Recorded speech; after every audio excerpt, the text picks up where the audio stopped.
ሰላም ጤና ይስጥልን ተመልካቾቻችን ዳጉ ጀምሯል። የዛሬ ዳጉ ውይይታችን የሚደረገው በኢፌድሪ አየር ኃይል ግቢ ውስጥ ነው። እንደሚታወቀው የኢፌድሪ አየር ኃይል 9ኛ ዓመቱን በድምቀት እያከበረ ነው የሚገኘው። በተለይ የኢፌድሪ አየር ኃይል በ9 ዓመት ውስጥ ምን ስራዎችን አከናወነ፣ በተለይ በሰው ኃይል በትጥቅ እንደዚሁም ደግሞ አጠቃላይ ዘመናዊ አሰራሮችን በመከተል ረገድ ምን ለውጦችን አምጥቷል የሚሉ ሀሳቦችን ያነሳን ቆይታ እናደርጋለን። እንግዲህ ሰሞኑን በድምቀት በተለያዩ ሁነቶች ነው በዓሉ እየተከበረ የሚገኘው። በተለይ ግን እኛ ትኩረት አድርገን ዛሬ ውይይት የምናደርገው በ9 ዓመት ውስጥ ምን ሂደቶችን አለፈ፣ በተለይ ደግሞ የተገኙ ውጤቶችስ ምንድን ናቸው፣ ከለውጥ በኋላ ደግሞ አሁን ላይ የተገኙ በተለይ የሰው ኃይሉን በማዘመን ረገድ ምን ውጤቶች መጥተዋል የሚሉ ሀሳቦችን እያነሳን ሰፊ ውይይቶችን እናደርጋለን። ለዚህ ደግሞ የኢፌዴሪ አየር ኃይል የስራ ኃላፊዎችን እንደዚሁ ጋብዘን ውይይት የምናደርገው ከአብሮን ያሉትም ብርጋዴር ጄኔራል ቸርነት መንገሻ የ4ኛው አየር ምድብ አዛዥ ናቸው። እንደዚሁም ኮሎኔል ገዛኝ ነጋሽ ምክትል አዛዥ ለአየር ኃይል አካዳሚ ናቸው፣ የአካዳሚው አዛዥ ናቸው ማለት ነው። የተመስገን እንዳለ ደግሞ የእናንተን ሀሳብ አስተያየቶችን እንደዚሁ እየተቀበልኩኝ አብሪያችሁ ቆይታ የማድረግ ነው የሚሆነው። ውይይቱንም እያደረኩ ማለት ነው። አብራችሁን ቆዩ።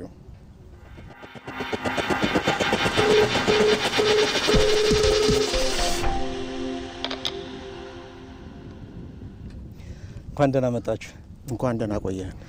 ያው እንግዲህ በድምቀት የኢፌዴሪ አየር ኃይል 9ኛ ዓመቱ እየተከበረ ነው የሚገኘውና እንኳን አደረሳችሁ። በቅድሚያ እንኳን አብሮ አደረሰን።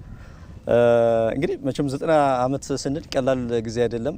ብዙ ተቋማት ኢትዮጵያ የምትታወቅባቸው የኢትዮጵያ መልክ የሆኑ ተቋማት አሉ። ያው ኢትዮጵያ ስትጠራ አብረው የሚጠሩ ተቋማት ማለት ነው። ከዚህ ውስጥ አንዱ የኢፌዴሪ አየር ኃይል ነውና እንግዲህ 90 ዓመት በጣም ብዙ ዓመት እንደሆነ እናያለን። በዛ ውስጥ ደግሞ ብዙ ውጤቶች የመጡበት ብዙ የጀግኖችን ያፈራንበት በተመሳሳይ ሁኔታዎች ደግሞ የራሱ የሚሆኑ እንደሌሎች ተቋማት የራሱ ውጣ ውረዶች ያለፉበትም ሁነቶች እንደነበሩ ይታሰባልና ሰሞኑን በጣም በድምቀት እየተከበረ ነው። እንግዲህ የአየር ሾውን እየተመለከተ ነበር። ብዙዎቹ ያደነቁት የአየር ላይ ትዕይንት ነበረ። የተለያዩ ኤክስፖም ሁነቶች አሉ እዚሁ ግቢው እንደምንመለከተውና እንደው ምንን ዓላማ ያደረገ ነው 9ኛ ዓመቱን ሲከበር ምን ታሳቢ ያደረገ ነው? ጄኔራል ከርሶ ልጀምር።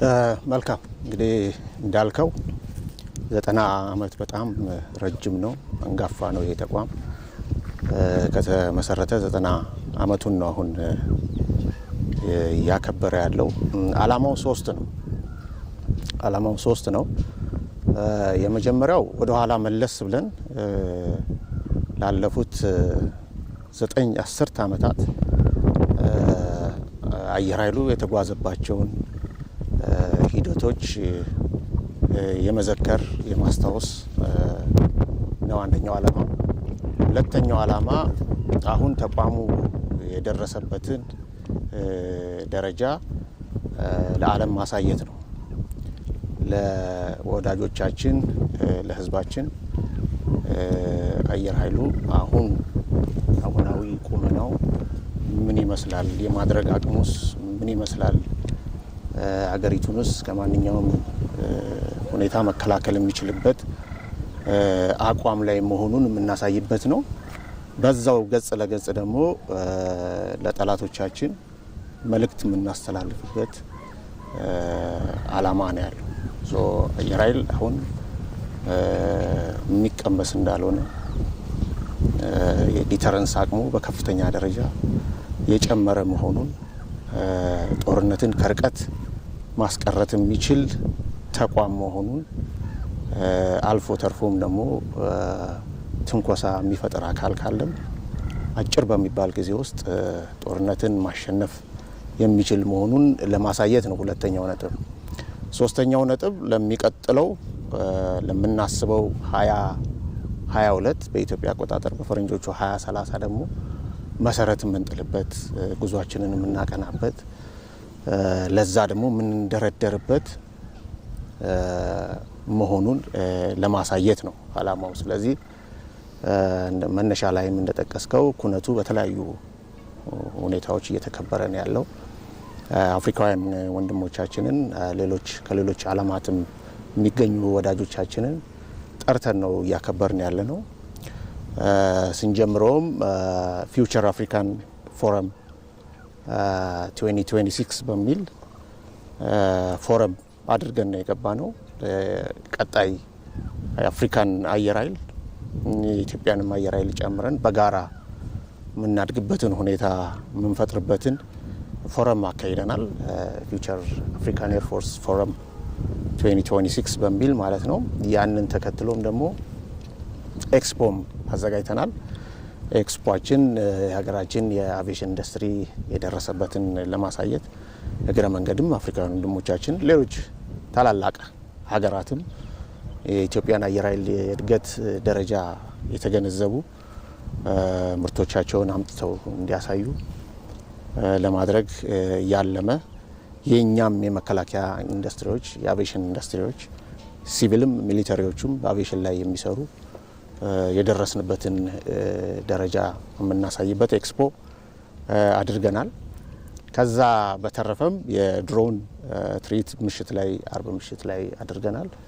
ያም በድሮን ቴክኖሎጂ ምን ያህል ተቋሞቻችን ወደፊት እንደተራመዱ የሚያሳይ ነው። ከዛ ውጭም ደግሞ የጥቁር አንበሳ የአየር ላይ ትርኢት የብላክ ላይን ኤር ሾው ከእለት ሁለት ጀምሮ ፕሮግራሙን ከከፈትንበት ጊዜ ጀምሮ ዛሬ ለሶስተኛ ጊዜ የምናከብረው ይሆናል፣ የምናሳየው ይሆናል። ነገም በመዝጊያው ፕሮግራም ላይ እንዲሁም እናሳየው ይሆናል።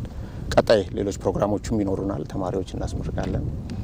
ይሄ ኤር ሾው እንግዲህ ያለንን አቅም የታጠቅናቸውን ትጥቆች የምናሳይበት ፓይሎቶቻችን ምን ያህል ዝግጁ እንደሆኑ ለማንኛውም ግዳጅ መንግስት ህዝብ በሚሰጠን ግዳጅ ምን ያህል ዝግጁ መሆናቸውን የምናሳይበት የአየር ላይ ትርኢት ነው። በእርግጠኛነት እንደተሳካልንም አምናለሁኝ። በዚህ ደረጃ አላማ ይዞ የሚከበር በዓል ነው ማለት ነው።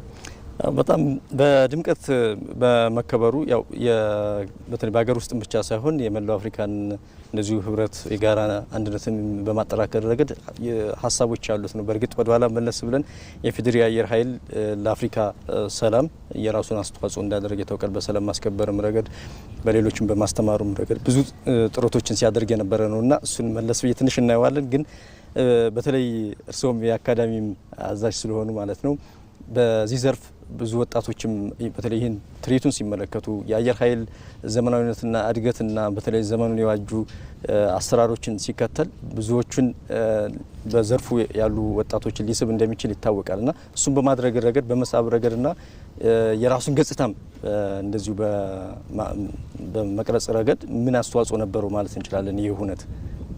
እሺ፣ አመሰግናለሁ። ቅድም ጀነራል ቸርነት ባሉት ላይ ትንሽ ለመጨመር ነው።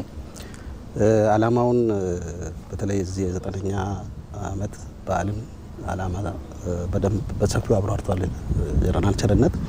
ነገር ግን ምናልባት እንዳልተጠቀሱ ብዬ የማስባቸው ምንድነው አንዱ በዋናነት ከህዝባችን ጋር የተገናኘንበት በዓለም ነው ብሎ ማየት ይቻላል።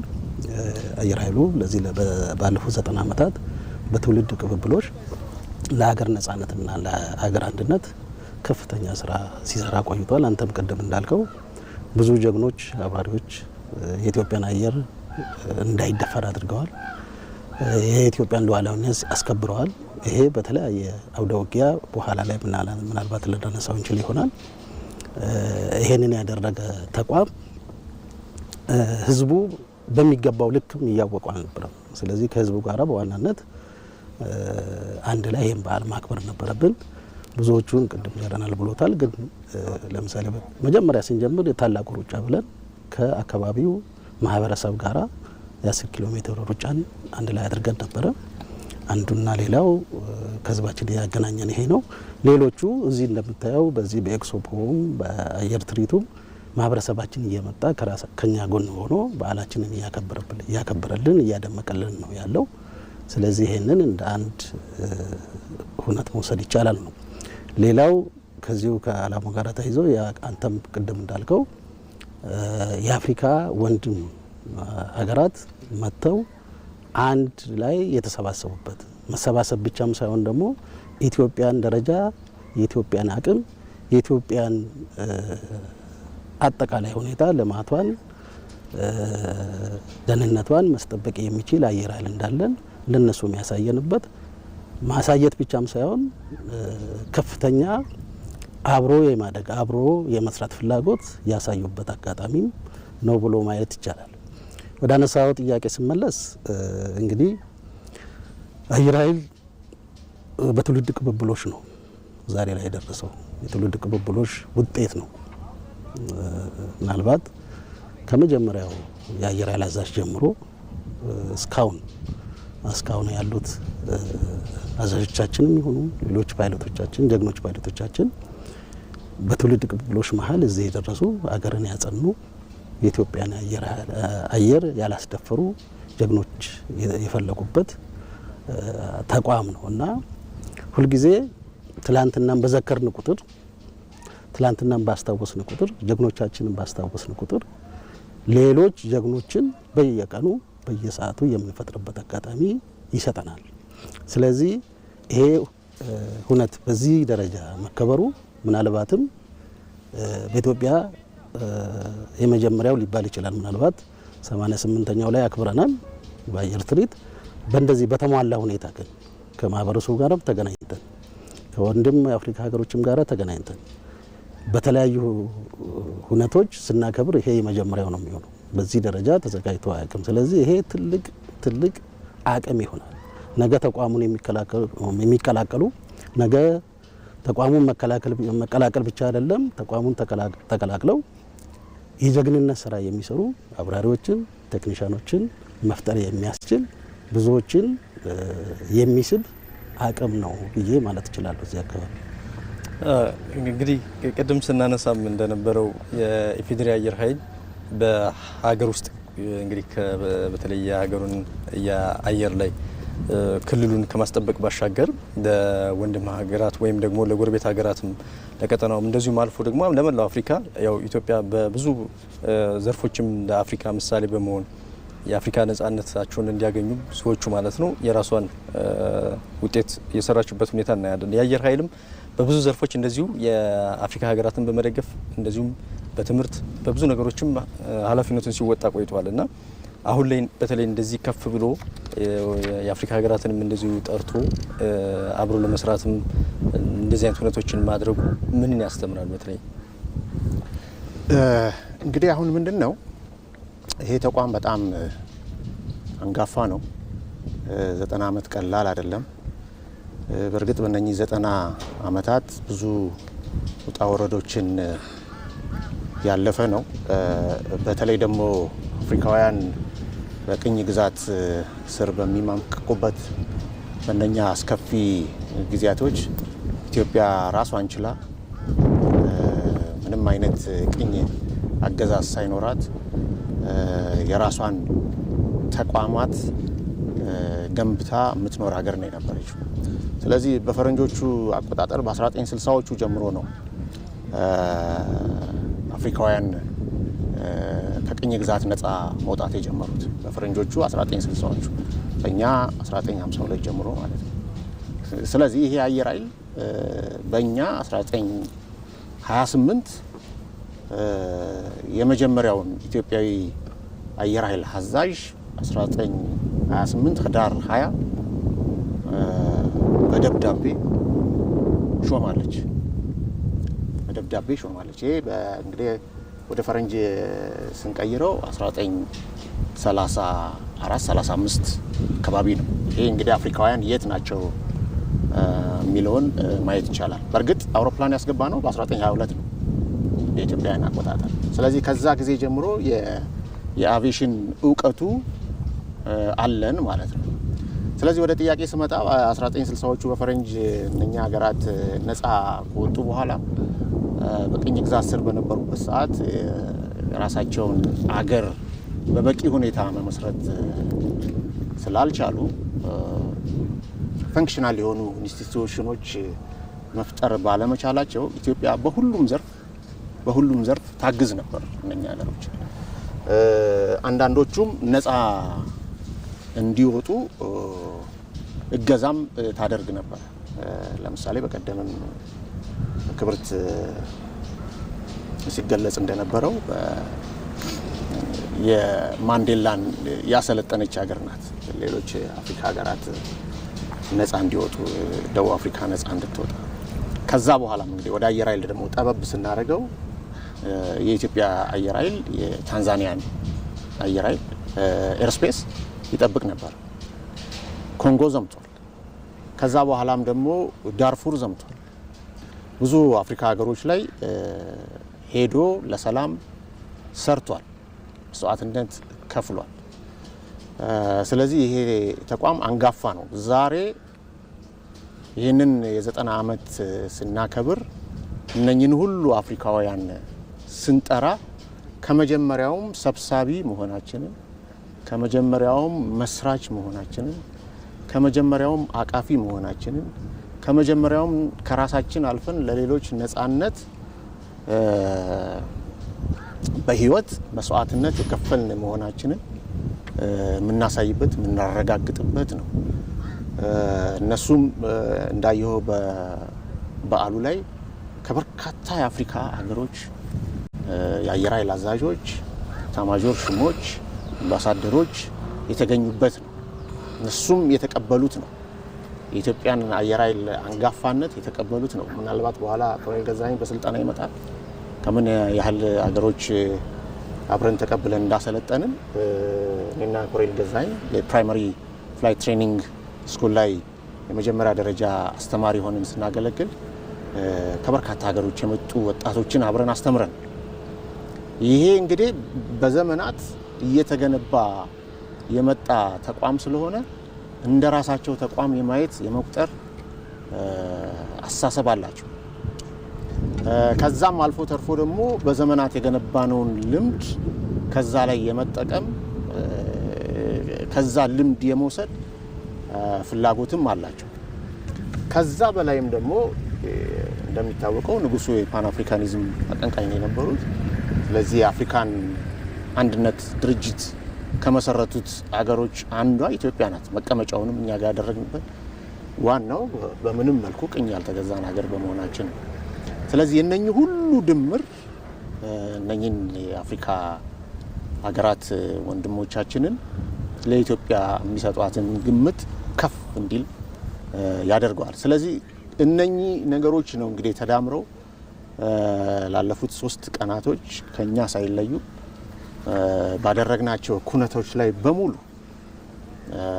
ፎረሙ ላይ ሀሳባቸውን፣ አስተያየታቸውን፣ ለአየር ኃይላችን ያላቸውን አድንቆት የሰጡበት፣ ኤክስፖ ላይ እጅግ በጣም የተገረሙበት፣ በድሮን ትርኢታችን ላይ ከፍተኛ አግራሞታቸውን የገለጹበት፣ ከዛም አልፎ ተርፎ ደግሞ በብላክ ላይን ኤር ሾው ላይ የኢትዮጵያን አየር ኃይል ብቃት ያዩበትና ልጆቻቸውን ልከው ለማስተማር ኢንተረስት ያሳዩበት ስለሆነ ይሄ የጋራ የሆነ መንፈስ ስታየው እጅግ በጣም የሚያኮራና የሚያስደስት ነው ለማለት ፈልጋለሁ። ጥሩ ሀሳብ ነው ያነሱልን ጄኔራል። ምናልባት ኮሎኔል በዚህ ላይ ቅድም በትምህርትም እንደዚሁ የተነሳው ነገር አለና አብሮ የሚያነሱት ነገር ካለ ያው የሀገራትን ትስስር በልማት ብዙ ሀገራት ጋር ትስስሮች አሉ። በተመሳሳይ ሁኔታ ደግሞ ሰላምን ለማምጣትም ደግሞ ልክ እንደዚሁ እንደ ኢፌዴሪ አየር ኃይል አይነት ትልቅ ስራዎችን እየሰሩ ያሉ ተቋማት እንደ ጠቅለል ስናደርገው የመከላከያ ሰራዊታችን ብዙ ስራዎችን ይሰራልና እሱ ላይ የተወሰነ ሀሳብ ማንሳት ይችላል። እውነት ነው።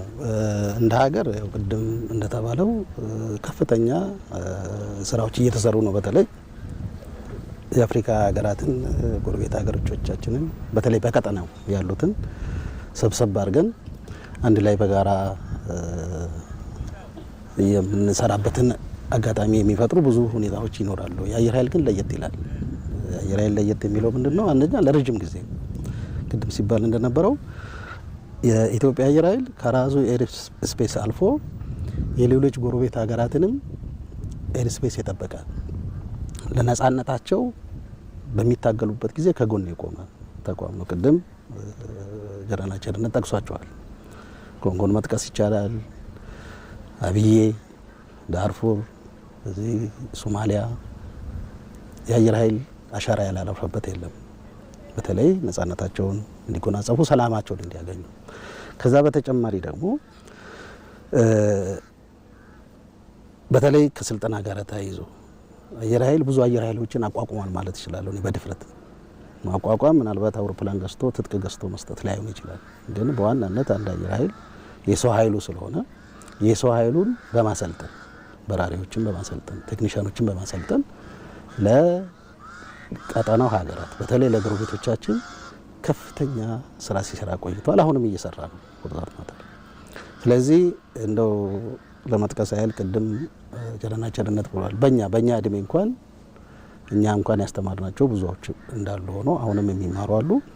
ለምሳሌ ከጎረቤት ሀገራት ከጅቡቲ ብንነሳ የጅቡቲ ፓይሎቶችን አሰልጥነን ዛሬ አየር ኃይል አዛዥ የጅቡቲ አየር ኃይል አዛዥ የደረሰው እዚህ እኛ ጋር ተምሮ አሁን በቀደምታም እዚህ መጥቶ በባህላችን ላይ ሲሳተፍ የነበረ ነው። ሩዋንዳ ኤርፎርስን ያቋቋምነው እኛ ነው ማለት ትችላለህ። ምክንያቱም እዚሁ መጥተው ተምረው ፓይለቶቹ ቴክኒሻኖቹ ከዚህ ሄዱ። እዚህ ዩጋንዳ፣ ደቡብ ሱዳን፣ ሌሎች ምናልባት ቻድ፣ ኒጀር እያልኩ ብዙ መጥቀስ ይችላለሁ እና ብዙ ሀገራት ተማሪዎቻቸውን እዚህ እየላኩ እያስተማሩ ተቋሞቻቸውን አየር ኃይሎቻቸውን ያቋቋሙበት ሁኔታ ነው ያለው። በአሁኑ ጊዜ እንኳን ከታንዛኒያ ሀገር ተማሪዎች ተቀብለን እያሰለጠን ምናልባት ነገር እንደውም በርቀት ላይ ከሚሳተፉት ውስጥ እነሱም አሉበትና በዚህ ደረጃ መጥቀስ ይቻላል። ሌላው ትላንትና በተለይ ጠዋት አካባቢ በቁጥር አይ ቲንክ ወደ 17 የአፍሪካ ሀገራት አየር ኃይል አዛዦችን የማግኘት እድሉ ገጥሞኛል። ሳይድ ሚቲንግ ነበረ። ምናልባት ጊዜው መሽቶ አቋረጥን እንጂ ዛሬም ይቀጥላል። ያገኘናቸው በሙሉ ፍላጎታቸው ምንም ነገር አይደለም፣ አሰልጥኑን አብቁን ነው። ስለዚህ ገና ያልቆመ ወደፊትም እንደውም የበለጠ ሊያቀራርበን የሚችል ስራ እንዳለ ግን አሳይቶናል። ይሄ በዓል ማለት ነው። በዚህ በዓል የመጡት አብዛኛዎቹ ከመሳተፋቸውም በላይ አብረን እንስራ፣ አሳድጉን፣ አብረን እንደረግ፣ ከእናንተ ልምድ እንቅሰም የሚል ነው በተገናኘንባቸው ነገሮችና ስለዚህ ከፍተኛ ፍላጎትም ታይቷል። ዛሬም እንደ ትላንቱ ሁሉ ደግሞ ዛሬም አፍሪካ ወንድም ሀገራትን በማገዝ ዲፕሎማሲያችን ከፍ እንዲል ማድረግ እንችላለን። የዲፕሎማሲያችን አንዱ አካል ሆኖ መታየት ይችላል የሚለውን ለመጨመር ነው። እንግዲህ ይህ የሚያሳየው ከራስ አልፎ ለሌሎች ሀገራትም መትረፍ የቻለ ትልቅ ተቋም መሆኑን ነው ያነሳ ነው። በአንድ በኩል ደግሞ ትናንት ዛሬና ነገን ደግሞ አስተሳሰርን ማየት ስላለብን ያው ትናንት የነበረውን 90 ዓመት ሲባል ቀላል አይደለም። 90 ዓመት አንድ ተቋም መቆየት ራሱ የራሱ የሆነ ብዙ ነገሮች አሉት። ግን ደግሞ ሂደቶችም ስላሉ በ90 ዓመት ውስጥ ሁሉም ነገር ስኬትም ብቻ ሳይሆን የራሱ የሆነ ችግሮችን ደግሞ የተላለፈበት መንገድም ይኖራልና እስኪ እንደው 90 ዓመቱን በተወሰነ ደረጃ ነው እንዴት ታለፈ? ብዙ ጀግኖች ምናልባትም አሁን በብዙ ሆሊውድ ፊልም ላይ ስንመለከተው በታሪክ ደረጃ ዝቅ ብሎ የሚታዩ ግን የኛ አብራሪዎች የሰሯቸው ጀግንነቶችና ታሪኮች ደግሞ ቢጻፉ ምናልባትም ዓለምን ሁሉ ሊያስደምሙ የሚችሉ ግን በልካቸው ያልተነገረላቸው ሆኖ እናገኘዋለን። ብዙ ጀግና ፓይለቶች ስለነበሩ ማለት ነው እና እነሱን ማፍራትም ቀላል አይደለም። አዲሱን ትውልድ ማፍራትም እንደዚሁ በተመሳሳይ በዛ ስሜት የራሱ የሆነ ትልቅ አስተዋጽኦ ስላለው እንዴት ነበረ የፌዴሪ አየር ኃይል ሲባል ምን ነበር ዛሬ እስክንደርስ ድረስ? መልካም እንግዲህ የኢትዮጵያ አየር ኃይል እንደተባለው በጣም አንጋፋ ነው። 90 ዓመት በጣም ብዙ ነው። ግን 90ውንም ዓመት ሙሉ በስኬት የተጓዘ ነው ማለት አይደለም። ብዙ ውጣ ውረዶችን ያለፈ አንዳንድ ጊዜም በጣም ፒክ የሆነ ፐርፎርማንስ ላይ የደረሰበት አንዳንዴም ደግሞ ዜሮ ማለት በምንችለው ደረጃ የሚወርድበት እንደዛ አይነቶችን ሂደቶች አሳልፎ ነው አሁን ያለንበት ደረጃ ላይ የደረሰው። ስለዚህ ስንጀምር አቪዬሽን ለኢትዮጵያ እንግዳ ነው። ስለዚህ የውጭውን እርዳታ የሚያስፈልግበት ዘመን የነበረው በንጉሱ ጊዜ ካየን፣ ስለዚህ አሜሪካኖች፣ ስዊድኖች በደንብ አድርገው አየር ኃይሉን ለማቋቋም ከፍተኛ የሆነ ገዛና ድጋፍ ያደረጉበት ዘመን ነው። ከዛ በኋላ ግን ኢትዮጵያውያን ልጆች ያንን ተረክበው ማስቀጠል የቻሉበት ሁኔታ ነው የተፈጠረው። ስለዚህ እነኚህ ኢትዮጵያውያን በጣም ጀግኖች የተፈጠሩበት አብራሪዎች፣ ቴክኒሻኖች፣ የአድሚኒስትሬቲቭ ሰዎች፣ ቪዥነሪዎች በጣም በርካታ በምንለው ደረጃ አየር ኃይሉን ወደ ከፍታ ይዘውት የተጓዙበት ሁኔታ ነው የተፈጠረው። ስለዚህ በመጀመሪያዎቹ ጊዜያቶች በደንብ ተገንብቶ ጥሩ ደረጃ ላይ ደርሶ የነበረ ነው። በዛ ሁኔታ ላይ ነው የመንግስት ለውጥ የተደረገው። ስለዚህ የመንግስት ለውጥ ሲደረግ የአይዲዮሎጂ ለውጥ መጣ አብሮ። በጊዜው እንደ ፋሽን የነበረው የሶሻሊዝም ስርዓት በጊዜው የነበረው መንግስት እንግዲህ ያንን በመከተሉ የስርዓት ለውጥ ሲደረግ አብሮ የፊሎሶፊም ለውጥ ተደረገ ማለት ነው። የአስተሳሰብም ለውጥ ተደረገ። ስለዚህ ዌስተርን ላይ ዲፔንድ የነበርነው በኢኩፕመንት ወደ ኢስተርኖቹ ጎራ ተቀላቀለ። እንደዛም ቢሆን ግን ያ አየር ኃይል በጣም ከፍተኛ የሆነ አቅም ላይ የደረሰበት ደረጃ ነው። እንዳልኩት ከንጉሱ ወደ ደርግ ስርዓት ሲሸጋገር ወዲያውኑ ወደ ሀገሪቱ ወደ ጦርነት ነው የገባችው። ኢትዮ ሶማሌ ጦርነት ነው፣ የኦጋዴን ኮንፍሊክት ይባላል። እዛ ላይ እንግዲህ ያ ተገንብቶ የነበረ አየር ኃይል ከፍተኛ የሆነ የጀግንነት ስራ የሰራበት ሁኔታ ነው የነበረው። በወቅቱ ታጥቀናቸው የነበሩ አውሮፕላኖች F5E እና A የሚባሉ የአሜሪካን ሰራሽ አውሮፕላኖች ነው። እዛ ላይ የነበሩ ቴክኒሻኖች በብቃት አውሮፕላኖቹን የማዘጋጀት ለውጊያ ዝግጁ የማድረግ የመንከባከብ፣ የመጠገን፣ የመጠቀም ብቃታቸው ሲታይ ከፍተኛ ደረጃ ላይ የደረሰበት ነው። ሙሉ በሙሉ ኢትዮጵያውያን በሚባል ደረጃ ማለት ነው። ስለዚህ እነኛን የተዘጋጁ አውሮፕላኖች ደግሞ በውጊያ ላይ ውጤታማ አድርጎ የመጠቀም ኃላፊነቱ ደግሞ በፓይለቶቹ ላይ የነበረበት ጊዜ ነው እና ከፍተኛ የሆኑ የጀግንነት ስራዎች የተሰሩበት ነው። በአየር ለአየር ውጊያ ላይ በርካታ ሶማሊያን ሚግ 21 አውሮፕላኖች የኛ ፓይለቶች መተው የጣሉበት ሁኔታ ነው የተፈጠረው እና በጣም ጀግኖች የነበሩ እንዳልከው አንዳንድ ጊዜም ታሪክ ወደ ኋላ ዞር ብሎ ሲታይ የሆሊውድ ፊልም የሚመስልበትም ሁኔታ አለ። ያ የአየር ኃይል ብቃት እንግዲህ ተገንብቶ መጥቶ ውጤቱን እዛ ላይ ነው ያየ ነው። ከዛ በኋላ የስርዓት ለውጥ ቢደረግም የነበረው መንግስትም ለአየር ኃይል ትኩረት ሰጥቷል። የኢኩፕመንት ለውጥ ነው ያደረገው። ከዌስተርን ወደ ኢስተርን የገባው። ስለዚህ ወደዚህኛው ጎራ ስንቀላቀል ሚግ 21 ሚግ 23 የተሰኙ ሌሎች በኢትዮጵያ ደረጃ ስትራቴጂክ የምንላቸው ኤርሊፍት ካፓቢሊቲያችንን የሚጨምሩ አንቶኖቭ አውሮፕላኖች አብረው የተካተቱበትና እስከ 1982 ዓ.ም ድረስ ኢትዮጵያ አየር ኃይል በጣም ከፍተኛ የሆነ የማድረግ አቅም የነበረበት በውስጥ የተለያዩ ችግሮችና እርስ በርስ ጦርነቶች ላይ ብንሆን ማለት ነው እና ብቃቱ በጣም ፒክ ያደረገበት ጎረቤት ሀገራት የሚፈሩት ስለዚህ ከፍርሃታቸውም የተነሳ የሚንቀጠቀጡለት ምንም አይነት ትንኮሳ ከየትኛውም አቅጣጫ የማይሰነዘርባት አገር ነው የነበረችው ያ ብቃት ማለት ነው። ስለዚህ እነኚህ ጎልደን ኤጆች ማለት እንችላለን እኛ።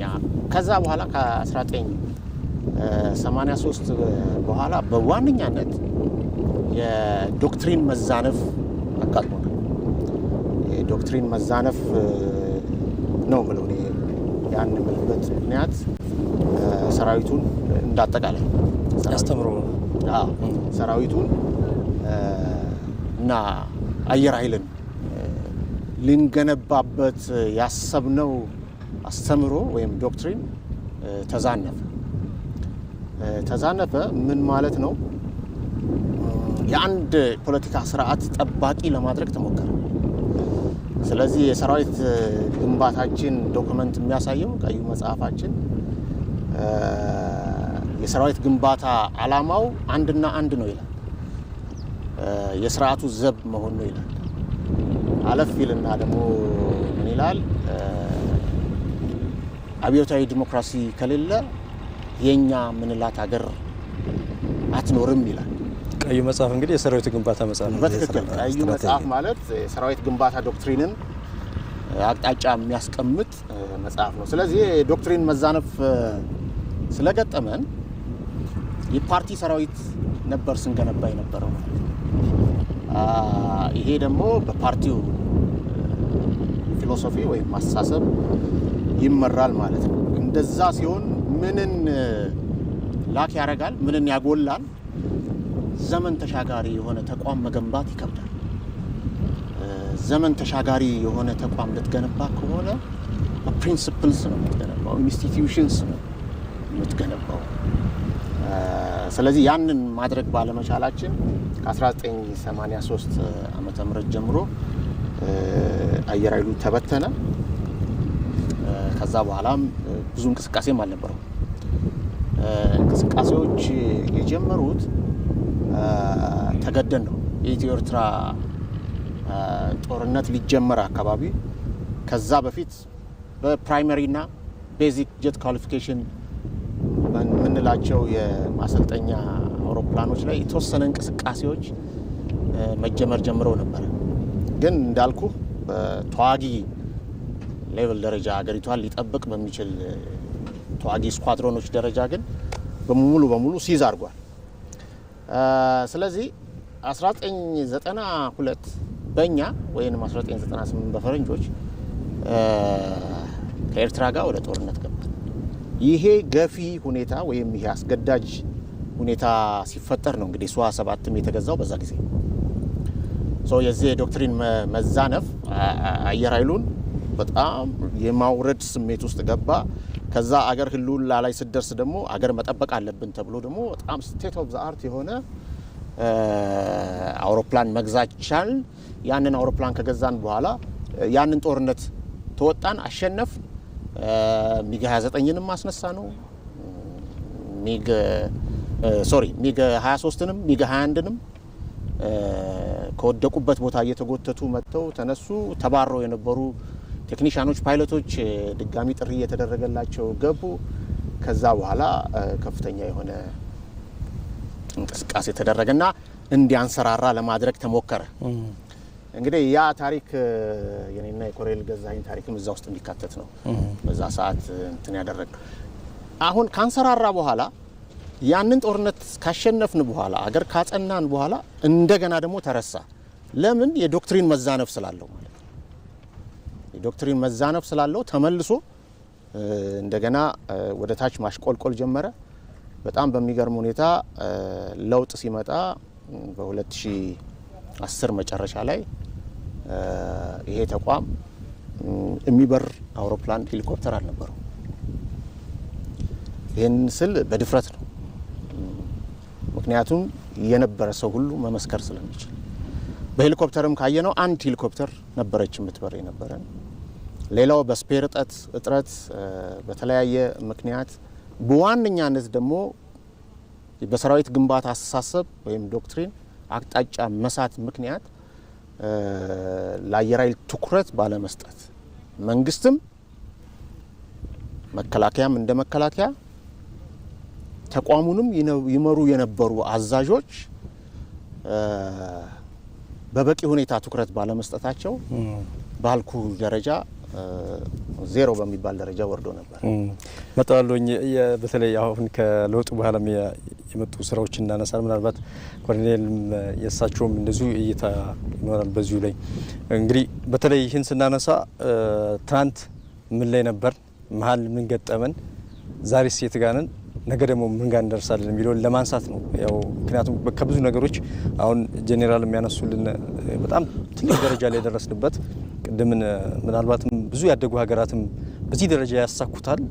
ብዙ ወጪን አውጥተው ብዙ ልምምዶችን አድርገው እንደዚህ አይነት ፓይለቶችንስ ማውጣት ይቻላል ወይ? ምናልባትም ከኢትዮጵያዊነት የኢትዮጵያዊነት ደም እንደምንለው ኢትዮጵያዊነት ጀግንነትም አብሮ ያለው ስነ ልቦናችንም ሊሆን ይችላል። በዛ ደረጃ ብዙ ጀግኖችን ያወጣ ነው። አንዳንዶችም ያው እንደዚሁ ተንኮሳ ያደረጉ ሀገራትም ዳግም የአየር ኃይልም እንዳይኖራቸው ጭምር ያደረጉ ትልልቅ ጀግኖች አየር ኃይሎች የነበሩበት ነው ጀግኖች የነበሩበት ነው። እርስዎ ምናልባት እዚህ ላይ የነበሩትን ሀሳብ የሚያነሱት ካለ ብዬ ነው። ጄኔራል ያነሱት ሀሳብ አለ እና ወደ ለውጥ እንመጣለን ነው። ቅድም ያልከው ነው በቃ ኢትዮጵያዊነት ይለያል። ኢትዮጵያዊነት ይለያል የምለው በምክንያት ነው። ምክንያቱም ደማችን የተፈጠረው በቃ አልበገሬ እንድንሆን ነው ብዬ ነው የምወስደው ነው። ይሄንን የምለው ምንድነው በዛ በተለይ ቅድም ጀነራል ቸርነት ብሎታል በጣም ፒክ ደርሰናል ኦፍ ኮርስ። ነገር ግን ደግሞ ከፍተኛ የአይዲዮሎጂ ለውጥ በነበረበት በተለይ ሰባዎቹ መጀመሪያ አካባቢ የሀገርን ዳር ድንበር ያስከበሩ አንጸባራቂ ድል ያስመዘገቡ የሀገርን ሉዓላዊነት ከፍ ያደረጉ ህዝባችን ቀና ብሎ እንዲሄድ ያደረጉ ጀግኖችን ያፈራ ተቋም ነው። እነዛ ጀግኖች በስም መጥቀስ ይቻላል። በደንብ ዓለም የሚያውቃቸው ጀግኖችን አፍርተናል። ዛሬም ድረስ ለሶማሊያ ምናልባት መቼም የማይረሱት ታሪክ የሚሆንባቸው ይመስለኛል። እነ ጀነራል ለገሰ ተፈራን፣ ኮሎኔል በዛብህ ጴጥሮስን የመሳሰሉ በጣም ብዙ ምናልባት ትላልቅ ጀግኖችን ያፈራ ተቋም ነው። እነዛ ጀግኖች ፓይለቶች ብቻ ስለሆኑ እናነሳቸዋለን እንጂ መሬት ላይ ደግሞ እነዛን አውሮፕላኖች አዘጋጅተው የጀግንነት ስራው እንዲፋጠን ያደረጉ ጀግና ቴክኒሻኖችም የነበሩበት ዘመን ነው። ስለዚህ ያ ጊዜ ትልቅ የሰው ኃይል ግንባታችን ከፍተኛ ደረጃ የደረሰበት ነበር ብሎ ማለት መውሰድ ይቻላል።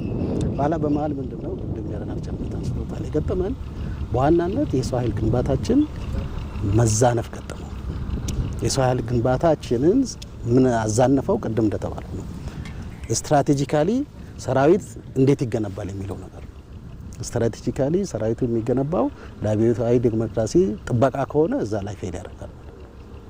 ብዝሃነትን አካትትም ኢትዮጵያዊ ሀገር ተረሳ ማለት ነው። ስለዚህ አንድ ስርዓት እንዳይወድቅ የሚጠብቅ ሰራዊት እየፈጠርን ከሄን እዛ ላይ መዛነፍ መጣ። ያ ደግሞ ብዙ ፌለሪቲዎችን አጋጠመ። እኔና ጀነራል ቸርነት አንድ የመጀመሪያው ባች ነን ከለውጥ ከ83 በኋላ ከሲቪል ተቀጥረ ስንገባ ከኛ በኋላ ማት ልጆች ገብተዋል። አብዛኞቹ ግን የሉም። ሁሉም ጥሎ ሄዷል።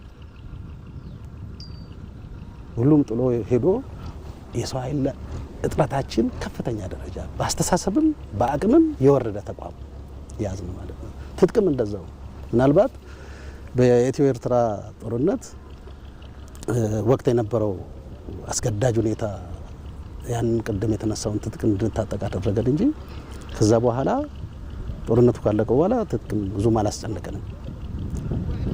ምክንያቱም ሀገር የሚለው ነገር ብዙም ስለማያስጨንቀን ያ ከፍተኛ ውድቀት አምጥቷል። ተባለ ከፍተኛ ውድቀት አምጥቶ ምናልባትም ይሄ ሪፎርም መጥቶ ይሄ ለውጥ መጥቶ አሁን ያዝነውን ቁመና ባንይዝ ነው አገራችን ዙሪያዋን ከከበቡ ጠላቶች አንፃር ሲታይ ምንም ማድረግ የማይችል ዝም ብሎ በስም ብቻ ነበር። ቅድም ሲባል ነበር እኮ እኔ እንዳጋጣሚ የትራንስፖርት ሄሊኮፕተር ክንፍ አዛዥ ነበርኩ በወቅቱ። ስለዚህ አንድ ሄሊኮፕተር ነበረች፣ አንድ ቢጫ ሄሊኮፕተር የለውጡ ጊዜ የምታስታውሷት ከሆነ ማለት ነው። ስለዚህ እሷ የሆነ ስራ ሄዳ ኢንስፔክሽን አለ በየጊዜው ስኬጁል የሆነ ኢንስፔክሽን አላቸው አውሮፕላኖችና ኢንስፔክሽን ሰዓታቸው ሲደርስ እያመሸን እሷ ለነገ ግዳጅ የምናበቃበት የሆነ ስፔር ደግሞ የሚያስፈልጋት ከሆነ እንደ ሀገር እንደ አንድ ትልቅ ሀገር አንድ ሄሊኮፕተር ይዘ ምንም እኔ ባዶ እጅ እንደማጨብጨብ ነው ብለውና ያ ዘመንም አልፏል። ያ ዘመን ዝም ብሎ በቀላሉ አይ ችግር ላይ ነበርን፣ አዎ ትጥቅም አልነበረንም፣ ግንባታውም ጥሩ አልነበረም ብቻም ሳይሆን እንደ አጠቃላይ እንደ ተቋም እንደ ሀገርም ወደ ኋላ የቀርንበት አጋጣሚ ነው ብዬ ነው ወስዶ ያንን ምናልባት በዛው መቀጠል ከቻልኩ ከለቱ በኋላ መጣለኝ።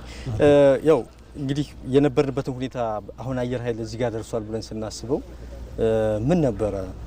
በእርግጥስ ትናንት ምን ላይ ነበርን?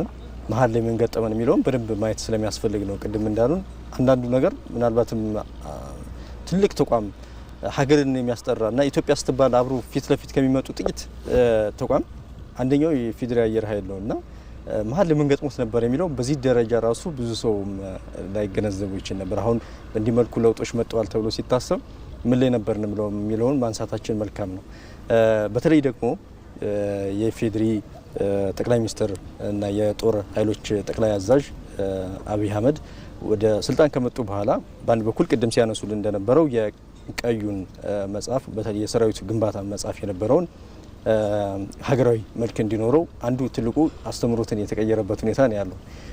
በሌላ በኩል ደግሞ የተቋማዊ ግንባታን መሰረት አድርገው እንግዲህ ብዙ ተቋማት ላይ የተለያዩ የሪፎርሞች ወይም ለውጦች ተደርገዋል። በዋነኝነት ደግሞ ትኩረት ካደረጉባቸው አንዱ የመከላከያ ጠቅላላ ማየት እንችላለን። ደግሞ የኢፌዴሪ አየር ኃይል በልዩ ሁኔታ እንደዚሁ ትልቅ ለውጦች የመጡበት ተቋም ነው።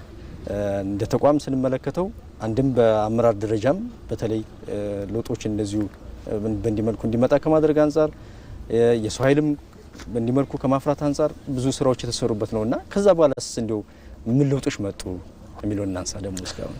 መልካም እንግዲህ ባለፈውን ካየን ያው የዶክትሪን መዛነፍ ብለናል። ስለዚህ ትኩረት አለመስጠት ያ ሄዶ ምን ደረሰ አየር ኃይል አያስፈልግንም ወደሚል አስተሳሰብ ሁሉ የደረሰበት ሁኔታ ስላለ መጨረሻ ተቋሙ የደረሰበትን ቀደም ብለን አብራርተናል። ከዛ ከ2010 ላይ እንግዲህ ለውጥ ነው የመጣው። ለውጥ ሲመጣ የአመራር ለውጥ ነው የመጣው በአገር ደረጃ። እንግዲህ ዶክተር አብይ ከመጡ በኋላ የመጀመሪያ ስጦታቸው ዶክተር አብይ ለሰራዊቱ የመጀመሪያ ስጦታቸው ምንድነው ካልከኝ ከፖለቲካ ነፃ ሁኑ ነው። ይሄ የትኛውም ዓለም የሚሰራበት ለሰራዊት ግንባታ እጅግ በጣም ወሳኝ የሆነ ሰራዊት ፕሮፌሽናል ሆኖ እንዲቀረጽ የሚያደርግ ውሳኔ ነው። ስለዚህ የመጀመሪያው የስጦታችን ከፖለቲካ ነፃ እንድንሆን ነው። ሁለተኛው ስጦታችን ከዶክተር አብይ የሰራዊት ግንባታ ስትራቴጂ ተነድፎ ቀድሞ የነበረው ስህተት እንደነበረው ተወያይተን አስተካክለን እሳቸው ባቀረቡት ዶክመንት ላይ በበቂ ሁኔታ ተወያይተን ፕሮፌሽናል የመሆን ጉዟችንን የጀመርንበት ነው። ስለዚህ የዶክትሪን ለውጥ ተደረገ፣ ተስተካከለ፣ በአስተሳሰቡም ተስተካከለ፣ ከፖለቲካ ነፃ እንዲሆን ተደረገ። ቀደም ባለው ጊዜ እንደ ተቋም ቁጭ ብለን ስለ ፓርቲ እንወያይ ነበር። ስለ ፓርቲ ቁጭ ብለን መከላከያ ውስጥ ናቸው መከላከያ ውስጥ ሆነን ስለ ፓርቲ እንግዲህ ማንም ሰው መገመት ይችላል። የታጠቀ ኃይል ለአንድ ፓርቲ ወግኖ ውይይት ሲያደርግ ማለት። ስለዚህ አብዛኛው የአፍሪካ አገሮች ችግራቸው ይሄ ኩዴታም የሚያጋጥማቸው እንደ ስርዓትም ቶሎ የሚፈራርሱት እንደ ስርዓትም መፈንቅለ መንግስት የሚበዛባቸው አርሚው ፕሮፌሽናል ሳይሆን ሲቀርና በታጠቀው መሳሪያ ማሰብ ሲጀምር አደጋ ይፈጠራል ማለት ነው። ስለዚህ ያ ሁኔታ እንዲቀር ተደረገ። ስለዚህ የዶክትሪን ለውጥ መጣ፣ ከፖለቲካ ነፃ ሆንን። ከዛ በኋላ የአመራር ለውጦች ተደረጉ ማለት ነው። ስለዚህ ያ በራሱ ብቻውን በቂ አይደለም። ለምን? ለውጥ ከውስጥ ነው የሚመጣው። ስለዚህ ከውስጥ እንደ አገር የመጣውን ለውጥ ደግሞ በተቋም ውስጥ ያሉ ሰዎች ደግሞ ለውጡን ሊያስቀጥሉ የሚችሉ ደግሞ አመራሮች መመደብ ስለነበረበት አሁን ያለው የአየር ኃይላችን አዛዥ ሌተና ጀነራል ይልማ መርዳሳ በዛ ሰዓት ነው የተሾሙት። ስለዚህ የእሳቸው መምጣት ለውጡን እንዲፋጠን የማድረግ ከፍተኛ የሆነ አስተዋጽኦ አለው። ከውስጥም ቁጭትና አይቶም እዚሁ ያደጉም ስለሆነ ምክንያቱም ውስጡ አብረን የነበርንበት ስለሆነ ሁልጊዜም የሚያወሩን የሚነግሩንም ነገር ስለነበረ እንዴት ተቋም መገንባት አለበት የሚለው በዛ ስርዓት ውስጥም ሆነን ቢሆን አጋጣሚዎችና ሁኔታዎች ሲፈቅዱልን ቁጭ ብለን ያስረዱን ነበር፣ እንነጋገር ነበር፣ ሀሳብ ይሰጡን ነበር። ስለዚህ እሳቸው መምጣት እንዳልኩ ለውጡን ሞር ፍሎሪሽ እንዲያደርግ እንዲስተካከል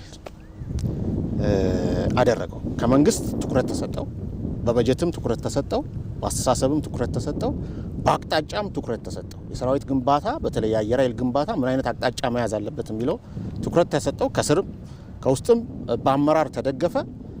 አዲስ የመጣው አመራር ደግሞ እሳቸውና ምክትሎቻቸውን ጨምሮ አየር ኃይል እንዴት መገንባት እንዳለበት በቂ ሁኔታ ያረዳድ ችግር ስላልነበረ፣ ስለዚህ ቀጥታ በሶስት ፒላሮች ላይ ግንባታ ተጀመረ ማለት ነው።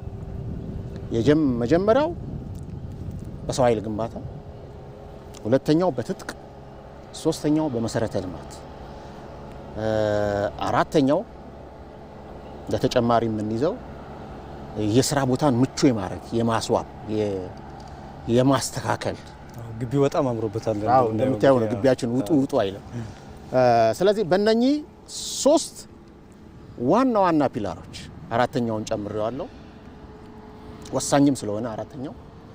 እነኛ ሶስቱ ግን ከግዳጅ አፈጻጸም አንጻር ወሳኝ ስለሆኑ ነው እነሱን ሶስት ያልኩበት ምክንያት። ስራ ተጀመረ ማለት ነው።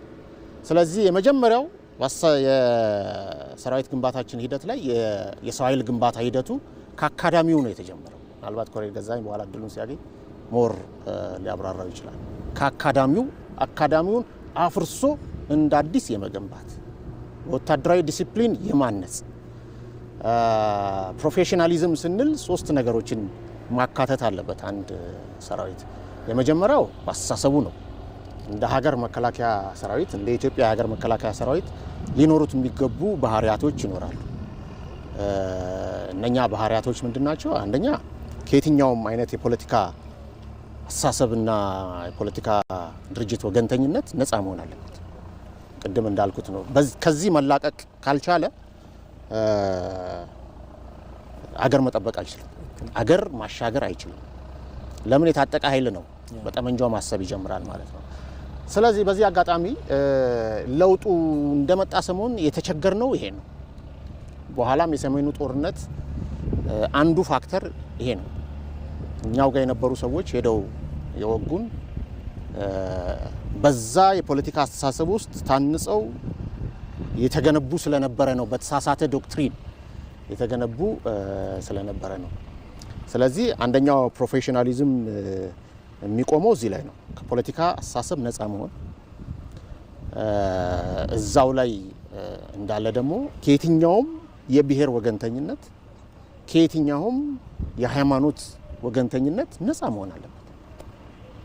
ብሔር የለውም ማለት አይደለም፣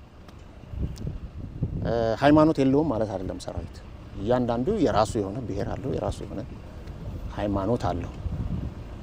እኛ እንደ ሰራዊት ሀገር እንጂ ብሔር የለንም የሚል ሞቶ ነው ያለን። ብሔር ሳይኖረን ቀርቶ አይደለም፣ ሃይማኖት ሳይኖረን ቀርቶ አይደለም። ምን ለማለት ነው ይሄንን ቋንቋ የምንጠቀመው? ከስራችን ጋር አንቀላቅልም ነው። በግል ሃይማኖት ኤክሰርሳይዝ ልታደርግ ትችላለህ፣ ማንኛውንም እምነት መከተል ትችላለህ። ከስራ ጋር ስትቀላቅለው ግን የታጠቀ ኃይል ስለሆነ ጥሩ አይመጣም። ለዛም ነው የዛኛው ዶክትሪን መዛነፍ አንዱ ይሄም ስለሆነ ነው። የፕሮፌሽናሊዝም መገለጫው ሁለተኛው ብቃት ነው። ኖሌጅ ስኪል፣ በታጠቀው ትጥቅ ላይ በቂ የሆነ ክህሎት ሲኖር፣ በቂ የሆነ እውቀት ሲኖር፣ ቴክኒሻን ከሆንክ እነኛን አውሮፕላኖች የመንከባከብ የመጠገን ለግዳጅ ዝግጁ የማድረግ አቅም ሲኖር፣ ሁለተኛው ነጥብ ይሄ ነው። ብቃት ፕሮፌሽናሊዝም መለኪያው ማለት ነው። ብቃት ሲኖር፣ ፓይለትም ከሆንክ የመጨረሻዋ ሞመንት ትሪገር የምትስበው አንተ ነው። ያ የምትስበው ትሪገር ለሀገር ነጻነት፣ አገርን ለማሻገር ጠላት ላይ የሚያርፍ መሆን አለበት እና ምርጥ የሚባል ፓይለት መሆን አለበት ማለት ነው። በሶስተኛ ደረጃ የምናስቀምጠው የፕሮፌሽናሊዝም መለኪያ የሀገሪቱ ተቋሙን መመሪያዎች፣ ደንቦች፣ አሰራሮች ጠንቅቆ ማወቅ፣ የሀገሪቱን ሕጎች ማወቅ ነው። የመንግስትን አወቃቀር ስትራክቸር ማወቅ ነው። በየደረጃው ያለህን ኃላፊነት ማወቅ ነው። በተቋሙ ውስጥ ያለህን ኃላፊነት ማወቅ ነው። ስራህን ጠንቅቀህ ማወቅ ነው። የተቋሙን መመሪያዎች፣ ደንቦች ማወቅ ነው። ምክንያቱም መመሪያዎች፣ ደንቦች፣ አዋጆች ጠቀሜታቸው ምንድነው? በጣም ዲሞክራቲክ የሆነ አሰራርን በተቋም ውስጥ ማስፈን ነው። ተቋምን እንደ ተቋም መገንባት ነው። አድሎ እንዳትፈጥር ነው የሚያደርግ። ሰራዊት በአግባቡ እንድትገነባ ነው የሚያደርግ። ሰራዊት ለሀገር ፍቅር እንዲኖረው አድርገህ እንድትቀርጽ ነው የሚያደርግ። ስለዚህ በዚህ ደረጃ ፕሮፌሽናል የማድረግ ስራው እሳቸው መሪነት ተቀጠለ ማለት ነው ከ2010 መጨረሻ ጀምሮ ማለት ነው። ስለዚህ እንዳልኩ ከአካዳሚው ነው የተጀመረው። መኮሬ ገዛኝ በኋላ ይገልጸዋል። አካዳሚው ሪፎርም ተደረገ። እንግዲህ ከላይ ከዶክተር አብይ ጀምሮ ያሉ ሪፎርሞች ታች ደርሰው ኤክስኪዩት የሚያደርገው ግን የአየር ኃይል አዛዥና ቲሙ ስለሆነ በዛ ደረጃ ኤክስኪዩት እየተደረገ መምጣት ጀመረ ማለት ነው። ቀጥሎ ኢንፍራስትራክቸር ትጥቆቻችን ቅድም እንዳልነው አንድ አውሮፕላን አንድ ሄሊኮፕተር ይበርበት የነበረ ተቋም ከመንግስትም በተሰጠው አቅጣጫ አዛዦቻችንም ባደረጉት ርብርብ እና በሰራዊት አስተሳሰብ ላይ ፕሮፌሽናሊዝም ላይ በተሰራው ስራ አሁን ትናንትናና ከትናንት ወዲያ ያየናቸው አውሮፕላኖችን በሙሉ አየር ላይ መዋል ችለናል። ያ ብቻ አይደለም። ነባሮቹን እንግዲህ ፊሎሶፊው እንደ አየር ኃይል የተከተልነው ምንድነው? አንደኛ ያሉንን መንከባከብ፣ መጠገን፣ ኦቨርኦል የምናደርግም ከሆነ ኦቨርኦል ማድረግ፣ ለግዳጅ ዝግጁ በራስ አቅም ለግዳጅ ዝግጁ ማድረግ ነው። በዛ ደረጃ የሀገሪቱን አየር ኃይል አይመጥንም ብለን ደግሞ የምናስበው ካለ ደግሞ አዳዲስ ትጥቆች መጨመር ነው። ለዛም ነው አሁን በትሬኒንግ ዙሪያ ስናይ አዳዲስ ትጥቆች የጨመርነው። በግሮብ 120 ተርቦ ፕሮፕ ትናንትና እጅግ በጣም ፋንታስቲክ የሆነ ኤርሾ ያሳየን የነበረው ፕራይመሪ ፍላይት ትሬኒንግ ስኩላችን የታጠቀው ነው። በኔቶ ስታንዳርድ ያለ አውሮፕላን ነው። እንግዲህ ተማሪዎቻችን ከዛ ነው የሚጀምሩት ማለት ነው። ቀጥሎ እዚህ ፊት ለፊት ላይ የምናየው ያክ 130 ስቴት ኦፍ ዘ አርት የሆነ ራሽያ ስሪት አድቫንስድ ጀት ኮምባት ትሬኒንግ ኤርክራፍት ታጥቀናል። ሌሎቹ ትራንስፖርት አካባቢ። ስለዚህ ትጥቅን የማዘመን የማደስ በራስ አቅም የማምጣት በዛ ደረጃ ደግሞ አየር ኃይልን ሊመጥን ሊደግፍ የሚችል ሆኖ ሲሆን ደግሞ አዳዲስ ትጥቆችን የማስገባት ሁኔታ ነው። አሁን ሄሊኮፕተሮቻችን በጣም ብዙ ሄሊኮፕተሮች አድሰናል። ያን ያርገናል። ሶስተኛው ነጥብ ላይ ልምጣልና የመሰረተ ልማት ግንባታዎች ነው። ስለዚህ በሰው አስተሳሰብ ላይ ጥራቱን ብናስተካክልም ፕሮፌሽናል ብናደርገው ትጥቁንም ብንታጠቅ መሰረተ ልማቶች በአግባቡ ካልተገነቡ ግን እነኛን ኤክስፕሎይት ማድረግ ይከብዳል። ስለዚህ አሁን ይሄ የምናየው ራኑ የራሱ አዲስ ተጠቅሞ መጣ። ሌሎቹም በርካታ ኢንፍራስትራክቸሮች ጎብኝተህ አይተህ የማትጨርሳቸው በአየር ኃይል ደረጃ ተሰርተዋል። ግዳጅን ሰፖርት ሊያደርጉ የሚችሉ ማለት ትክክል ነው። በርካታ ስራዎች እንደተሰሩ እኛም የምንመለከተው ነው። ያው እንደ ሀገርም ደግሞ የአንዱ የሀገር ነጸብራቅም ነው ማለት እንችላለን። አሁን የተሰራው ስራ ወደ ኮሎኔል ልምጣና እሱም እንግዲህ በተለይ አካዳሚው ላይ ትልቁ መሰረቱ የሰው ኃይል ማፍራት ላይ ነው። ምንም ያክል እንኳ ትጥቅ ቢኖር ትጥቁን በአግባቡ ሊጠቀም የሚችል ኃይል ከሌለ ብቻ ትምህርቱን ብቻ ሳይሆን አጠቃላይ ስነ ልቦናውም ጭምር ለዛ የሚያዘጋጀው ዝግጁነት ከሌለው የትም ሊደርስ እንደማይችል የብዙ ሀገራትንም ተሞክሮ እናያለን። በአነስተኛ ትጥቆቻችን ምን ያህል ውጤት እንደመጡ ድሮ እንግዲህ በ90 ዓመት ውስጥ እንግዲህ እነዛን ጀግኖች ስናነሳ ምን ያህል እንኳ በጣም እኮ ከዘመኑ ሀገራት ጋር ስናነጻጽረው ያን ያክል የታጠቁት ትጥቅ ብዙ ሆኖ አይደለም፣ ግን የሰው ኃይላችን ጥራት ያለው በመሆኑ ብዙ ውጤት ሊያመጡ ይችላልና አሁን በተለይ ያለው ቅድም ያነሳ ነው ካስተምሮት አንጻር ብዙ ችግሮች ነበሩ መሀል ላይ። አሁን ደግሞ እንደዚሁ ለውጦች እንደተደረጉ እንዳጠቃላይ እንደ ሀገርም ብዙ ለውጦች ተደርገዋል። አንዱ የዚያው ነጸብራቅ ነው የአየር ኃይልም። በሰው ኃይሉ ላይ በተለይ እስኪ ትኩረት አድርገን እናንሳ። ቅድም ጀነራል ቻንነት አንስቶታል። ትንሽ እዛ ለመጨመር ነው እንጂ አብዛኛው ብሏል። ወደ አጠቃላይ ወደ አካዳሚ እመጣለሁ በኋላ ላይ። በነገራችን ላይ እንደ ሀገር የሰራዊት ግንባታ ስትራቴጂ ከተቀየረ በኋላ የመከላከያ ሪፎርም ነው የተደረገው። ስለዚህ የመከላከያን ሪፎርም መሰረት በማድረግ እንደ አየር ኃይል ቅድም ሲባል እንደነበረው በአራት ዋና ዋና ፒላሮች ላይ ሪፎርም ሰርተናል። የመጀመሪያው የሰው ኃይል ነው። የሰው ኃይል ግንባታችን ቅድም ሲባል እንደነበረው የተዛነፈ ስለነበረ ያንን ማስተካከል ያስፈልጋል። ያንን ስናስተካክል ደግሞ እዚሁ ግቢ ውስጥ ያደግን በዛ አስተሳሰብ የተቀረጽን ሰዎች አለን። ስለዚህ እሱን ማስተካከል አንዱ ስራው አንዱ ትልቁ ስራ የነበረው እሱን ለማስተካከል ቅድም ሲባል እንደነበረው ቀይ መስመር ተብሎ ተቀመጠ። የሰራዊቱ ቀይ መስመር አንዱ ወገንተኝነት ነው፣ የፖለቲካ ወገንተኝነት። እሱ ለሪፎርሙ ምስጋና ይግባውና ነፃ ሆነናል። ስለዚህ ነፃነታችንን አውጀናል። ነፃ ከሆነ በኋላ ግን የፈለገ ቢሆን ደግሞ በዛ ውስጥ ያደገ ሰው በአንድ ቀን ነፃ አይሆንም ወይ በሁለት ቀን ነፃ አይሆንም፣ ጊዜ ይፈልጋል። ስለዚህ ተከታታይነት ያለው የግንባታ ስራዎችን መስራት ነበረብን በነባሩ ላይ ማለት ነው። ከዛ በኋላ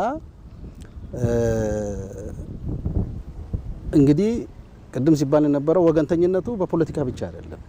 ወገንተኝነቱ በአንድ አካባቢ በመሰባሰብም ጭምር ስለነበረ እሱም መስመር ነበር። ስለዚህ ቀይ መስመር የሰራዊቱ ቀይ መስመር ተብሎ የተቀመጡት አንደኛ የፖለቲካ ወገንተኝነት ነው፣ ሁለተኛው ብሔር ነው፣ ሶስተኛው ሃይማኖት ነው። ቅድም ጀነራል ቸርነት በደንብ ስላብራራው እሱ ጋር አልመለስም። ከዛ በኋላ ግን እንግዲህ እንደ አየር ኃይል ነባር ብቻ አይደለም፣ አዲስ ወደ ተቋሙ ተቀላቅለው ያሉ አሉ። ኦፍ ኮርስ ግን አዲስ ወደ ተቋሙ ለሚቀላቀሉ ምን እናድርግ ብለን ተብሎ ሲታሰብ የመጀመሪያውና ዋናው ነገር የሰው ምንጩ ተተኪን የሚያፈራው አካዳሚ ስለሆነ አካዳሚው ሙሉ በሙሉ እንደ አዲስ ፈርሶ መሰራት አለበት። ሪፎርሙ መጀመሪያ ያለበት ከአካዳሚው ነው። ምናልባት ጊዜ እንዳልወስድብህ እንጂ አካዳሚው ከዛ በፊት ብዙ ታሪክ የሰራ ብዙ ጀግኖችን ያፈራ ተቋም ነው። በእርግጥ ከጊዜ በኋላ ግን የአቪዬሽን ቴክኖሎጂ ማስተማር ተወና ከገበያ ይገኛል በሚል ፊሎሶፊ የቲቪቲ ፕሮግራም ነበር ሲያስተምር የነበረው። ስለዚህ ከዛ የሚወጣ ቴክኒሻን መጥቶ መጠገን የማይችል አንዱ ግዳጃችን በብቃት እንዳንወጣ ካደረገን አንዱ እሱ ስለነበረ ያ ሙሉ በሙሉ መቀየር ነበረበት። ሪፎርሙ የጀመረው አንደኛ የምልመላ ስርዓታችንን ማሻሻል አለብን። የምልመላ ስርዓታችን ተቋሙን ተረክበው ማስቀጠል የሚችሉ ወጣቶችን መረከብ አለብን። ስለዚህ የምልመላ ክራይቴሪያ አውጥተን የዩኒቨርሲቲ ተማሪዎችን ፍላጎት ያላቸው የዩኒቨርሲቲ ተማሪዎችን የምንቀበልበትን አቅጣጫ ተቀመጠ። ሌላው ቅድም እንዳልኩ የቲቪቲ ፕሮግራም ነው የነበረው። እሱን ወደ አቪዬሽን ዲፕሎማ የአየር ኃይል ዲፕሎማ መቀየር አለበት። ሰው አሁን አቪዬሽን በየቀኑ በየሰከንዱ የሚያድግ ሆኖ ሳለ ቲቪቲ ፕሮግራም እያስተማርን አቪዬሽን ወደፊት እናሻግራለን ማለት አይቻልም። ስለዚህ ዘመኑ ያፈራውን ቴክኖሎጂ መሸከም የሚችሉ ወጣቶችን አስገብተን በዛው ልክ ደግሞ ለዛ የሚመጥን ስርዓተ ትምህርት መቅረጽ ነበረብን። ስለዚህ ስርዓተ ትምህርቱን እንደ አዲስ መቅረጽ ተጀመረ። ያ ሰክሰስፉል ሆኖ አሁን ልጆች በዛ ተመርቀው አሁን ሁለተኛ ባች ሊመረቅ በዝግጅት ላይ ነው ያለው። ይሄ ብቻ አይደለም። ከዚህ በፊት የነበሩ ዲፓርትመንቶች ነበሩ፣ ትምህርት ቤቶች ነበሩ፣ ተዘግተው ነበር። ለምሳሌ አሁን አካዳሚው በአራት ዋና ትምህርት ቤቶች የተዋቀረ ነው። አንደኛው የመሰረታዊ ውትድርና ማሰልጠኛ ትምህርት ቤታችን ነው። ተዘግቶ የነበረ ነው፣ ጠፍቶ የነበረ ነው። እሱን እንደ አዲስ ከፈትን። ስለዚህ በአየር ኃይል ባህል፣ በአየር ኃይል የስራ ቋንቋ የሚሰለጥኑ አካባቢውን የሚያውቁ ነገ እዚሁ ሰልጥነው እዚሁ ዲሲፕሊናቸውን የጠበቁ ተቋሙን የሚረከቡ ልጆችን ለማፍራት በየጊዜው የምንከታተላቸው የምንኮተኮታቸው በራሳችን በተቋሙ የስራ ባህል የውትድርና ሙያቸውን የሚሰለጥኑ ለማድረግ እሱ ተከፈተ። ሌላ አመራር ኮሌጅ አልነበረንም። እሱም ከዚህ በፊት የነበረ ተዘግቶ የነበረ እሱንም እንደ አዲስ ነው የከፈትነው። እንግዲህ የበረራ ትምህርት ቤቱ ነበረ፣ እሱ በዛው ነው የቀጠለው። እዛ ላይም የተጨመሩ ነገሮች አሉ። በእርግጥ ሌላው ቴክኒክ ኮሌጃችን ነው። አራቱ ዋና ፒላሮች በአካዳሚው እነዚህ ናቸው። ስለዚህ እነዚህ የተዘጉ ትምህርት ቤቶችን መክፈት፣ ይሄ ብቻ አይደለም። አሁን የታጠቅናቸው አውሮፕላኖች ከዚህ በፊት እንደታጠቅናቸው አይደሉም። አሁን ዘመናዊ ናቸው። ቴክኖሎጂው እያደገ ነው የመጣው። ስለዚህ ቴክኖሎጂውን እንዲያውቁ አዳዲስ ዲፓርትመንቶችንም የመክፈት የተዘጉ አዳዲስ ዲፓርትመንቶችንም የመክፈት ስራዎች ተሰርተው አሁን በአጠቃላይ ለስልጠና መሰረት የሚጥሉ መሰረተ ልማቶችንም አስቀምጠን ለስልጠናው የሚሆን ትጥቅም ታጥቀን ቅድም ሲገለጽ እንደነበረው ለምሳሌ አንዱ በበረራ ትምህርት ቤታችን ከታጠቅ ነው የተለያዩ የበረራ ስልጠናን ኮስት የሚቀንሱ ሲሙሌተሮችን ታጥቀናል። አዳዲስ አውሮፕላኖችን ታጥቀናል። ምናልባት ከዚህ በፊት ተመልምሎ ለበረራ ሙያ ተመልምለው 3 አመት 4 አመት ምናልባትም ከዛ በላይ ቁጭ ብለው የነበሩ ልጆች በአጭር ጊዜ ስልጠናቸውን ማድረግ እንዲችሉ ብቻም ሳይሆን ስልጠናቸውን ጨርሰው ግዳጅ መወጣት የሚችሉበት አቅም የሚያስችል ሁኔታዎች ተፈጥረዋል። አዳዲስ ትጥቆችን ታጥቀናል። ግሮቭን መጥቀስ ይቻላል። ግሮቭ ዘመናዊ ነው፣ ዲጂታል ነው። ስለዚህ ከግሮቭ ጨርሶ የሚሄደው ተማሪ ደግሞ እንዳይቸገር ያሉንን ትጥቆች የማደስ ቅድም ጀነራል ቸርነት ሲያነሳ እንደነበረው የነበረን ኤሊ39 አውሮፕላን ነበረ። አናሎግ የነበረውን እሱን ወደ ዲጂታል የመቀየር ስራ ሰርተን ከፍተኛ ለውጥ አምጥተን ዛሬ ተምሮ መውጣት ብቻ አይደለም ወጥተው የሚሰጣቸውን ማናቸውንም ግዳጅ መወጣት የሚችሉ ወጣቶችን፣ ቴክኒሻኖችን፣ ፓይለቶችን ማፍራት ችለናል። ምናልባት ከዚህ በፊት እኛም እዚሁ ግቢ ነው የተማርነውና የበረራ ሙያ ከተማርን በኋላ ስንመረቅ የምክትል መቶ አለቃ ነው የምንሆነው። ስለዚህ አሁን እንደዛ አይደለም፣ ጊዜው ተቀይሯል። አሁን መሪ ፓይለት ነው የምናመራው። አመራር ትምህርት ቤታችን ውስጥ የሚገቡ ፓይለቶቻችን የተቀመጠውን የበረራ ስታንዳርድ የበረራ ሰዓት ካሟሉ በኋላ ዝም ብሎ አይመረቁም። አሁን አመራር ትምህርት ቤት ገብተው ቤዚክ የአመራርነት ስልጠናቸውን ወስደው ጨርሰው ነው ዛሬ ለመረቃት የሚበቁትና እንደ አጠቃላይ እኔ አካዳሚው ላይ የተሰራው ስራ ምናልባት በአጭር ጊዜ ተገልጾ የሚያልቅ አይደለም እንጂ ከፍተኛ ለውጥ አፍርሶ የመስራት አቅም የፈጠር በሁሉም ዘርፍ ማለት ነው። በሰው ኃይልም በመሰረተ ልማትም በትጥቅም አካዳሚ ላይ ከፍተኛ ስራ ነው የተሰራው። ዛሬ መምህራኖቻችን በተለይ ቴክኒክ ኮሌጅ አካባቢ ከመጀመሪያ ዲግሪ ብዙም የለንም፣ አብዛኛው የሁለተኛ ዲግሪ ነው። ይሄ በዚህ በ5-6 አመት ውስጥ የመጣ አቅም ነው። ስለዚህ ትልቅ አቅም ፈጥረናል። ይሄ ደግሞ አቅም መፍጠራችን ለኛ ብቻ አይደለም። ቅድም ሲባል እንደነበረው ሌሎች ጎረቤት ሀገሮች፣ የቀጠናው ሀገሮች ከኛ ጋራ ለመስራት ፍላጎት እንዲያሳዩ ምክንያት ሆኗል። ስለዚህ ቅድምም አንስቼዋለሁ፣ አሁን ከፍተኛ ፍላጎት አለ። እየሰለጠኑም ያሉ አሉ። ወደፊትም ተቀብለን ለሀገር አለኝታ ለተቋማችን ኩራት እንሆናለን የሚል ራዕይ ይዘን ነው ሰንቀን እየተንቀሳቀሰን ያለ ነው። በጥሩ ሁኔታ እየሄደ ነው ለማለት ፈልጋለሁ። ጥሩ እንግዲህ አጠቃላይ ሪፎርሙን አንስተናል። በጣም በሰው ኃይል በትጥቅ እንደዚሁም በአሰራርና በአስተምሮትም ብዙ ለውጦች እንደመጡ በእርግጥ የሚታዩ ነገሮችም አሉ። የማይታየው ደግሞ ቀደም ሲል የገለጻቸዋል። በተለይ አስተምሮቱን እያንዳንዱ ሰው ላይ የተሰራውን ስራ በድርጊትም ያው የሚገለጽ ስለሆነ ማለት ነው። እና አሁን እንግዲህ ሀገራችን ያለችበት አጠቃላይ ቀጠናውን ማየት እንችላለን። ጂኦ ፖለቲክሱን ማየት እንችላለን።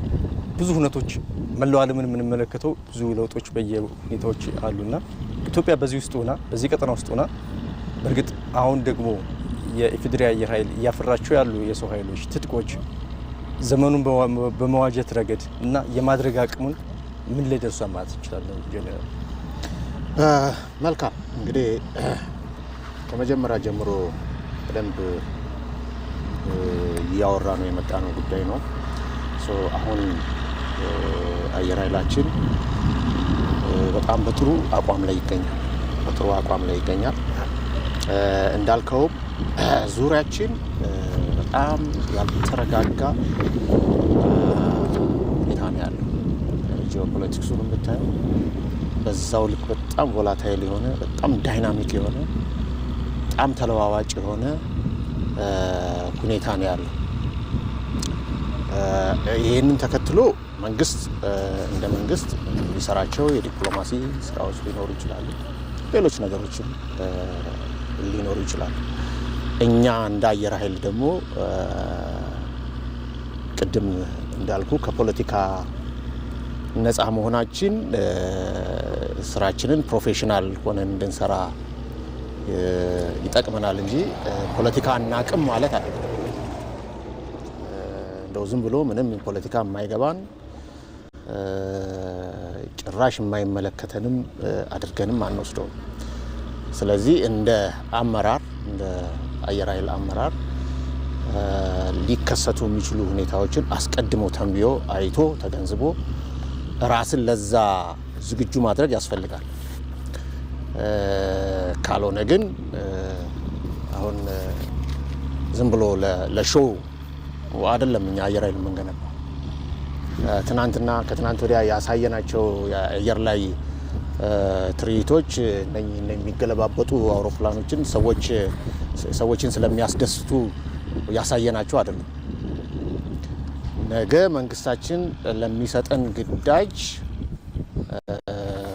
አየር ኃይላችን ምን ያህል ዝግጁ መሆኑን የምናሳይበት ነው።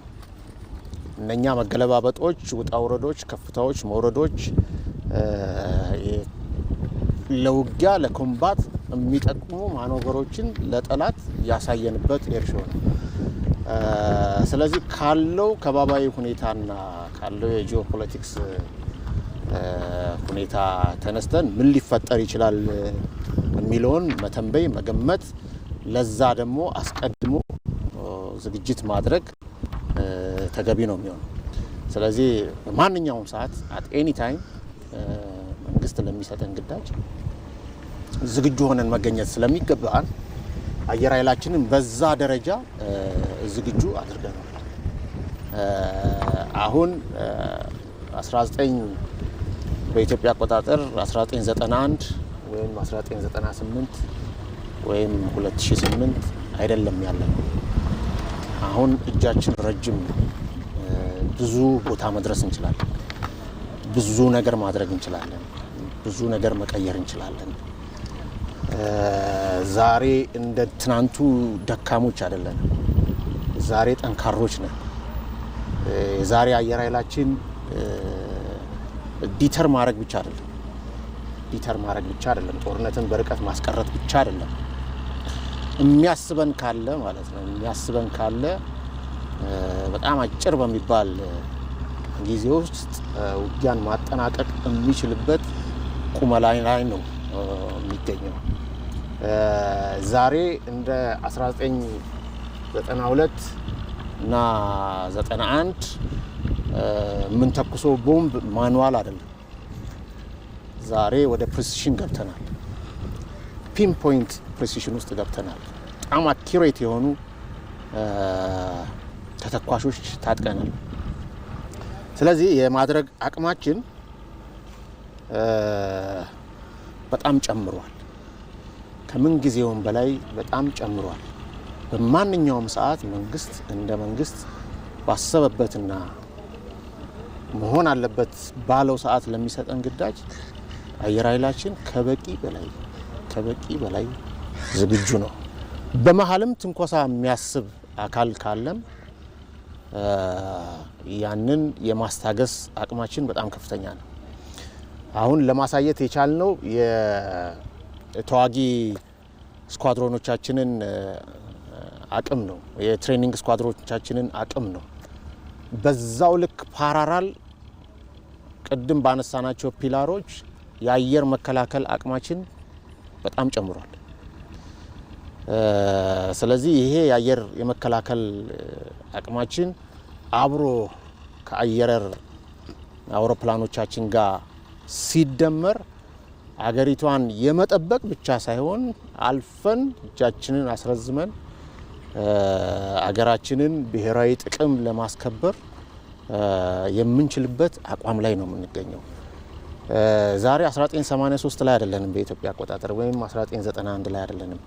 ዛሬ ያለን የሰው ኃይል የታጠቅናቸውን የውጊያ ትጥቆች ያሉንን የውጊያ መሰረተ ልማቶች በእውቀት በክህሎት መጠገን፣ መጠቀም፣ ማዘጋጀት የሚችል ቴክኒሻን ነው ያለን።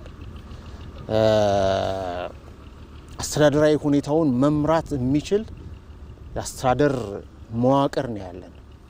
ከዛም አልፎ ተርፎ ውጊያን በብቃት መምራት የሚችሉ ኮማንድ ፖስቶች ባለቤቶች ነን አሁን። ስለዚህ ብዙ አቅም በዚህ 7 እና 8 ዓመት ውስጥ 6-7 ዓመት ውስጥ በጣም በርካታ አቅም ተገንብቷል። አየር ኃይሉን ያለማጋነን ቅድም እንደነገርኩት በንጉሱ ጊዜ ከደረሰበት ፒክ ፖይንት በደርግ ጊዜም ከደረሰበት ፒክ ፖይንት ከዛ በላይ 4 እና 5 እጥፍ አሳድገነዋል፣ አድጓል።